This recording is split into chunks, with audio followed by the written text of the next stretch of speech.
Osmanlı İmparatorluğu'nun Dobruca bölgesine gelen Kırım Tatarlarının Dobruca'daki hayatları, yaşayışları, oradaki milli hareketleri üzerine bir kitap.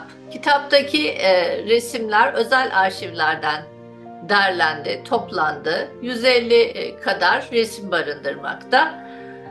Bunun yanı sıra üç dilli olan kitabımızda, İngilizce, Romence, Türkçe üç dilli olan kitabımızda ayrıca biz bu dönemin tarihinden ve ülkeler arası ilişkilerden bahsettik.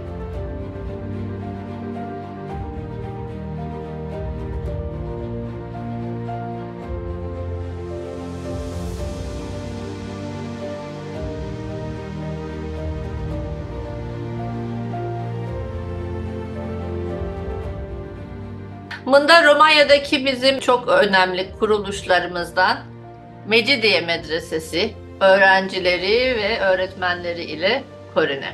Bu toplantı Mehmet Niyazi'nin ölümü vasıtasıyla onun mezarına yapılan anıt. Mında adı Kırım Halk Şairi olup geçe ve Mında bir tarak tamga ve Kırım resmi var. 1935 yılında Pepreş'te at yarışları, Pepreş'te Olgan kuşak güreşleri. En sonda kitabımız Üzücü Bir Vasıtaman Kapana, Dobruca'daki Kırım Tatarlarının Türkiye'ye göçmek için Mında üyelerinin kiremitlerini, satkanlarını koremiz.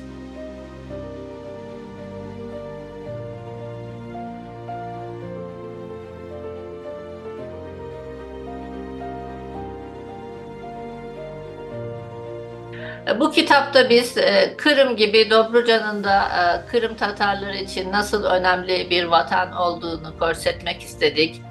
Hem de Dobruca'da geride kalan Kırım Tatarlarına, oradaki Müslüman halkımıza bir destek olmak, onları unutmadığımızı açmak istedik.